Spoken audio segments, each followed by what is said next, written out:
Bismillah, semoga makanan ibu kali ini enak.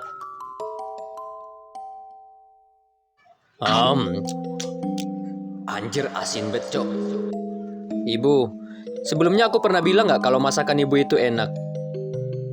Enggak, emangnya kenapa? Terus kenapa ibu masih memasak? Anak goblok, Aduh, dasar anak blonde sialan. Udah dimasakin juga. bukannya ibu juga blonde? Tahu gitu dari dulu ibu kasih baygon kamu. Biar bisa ketemu almarhum bapakmu.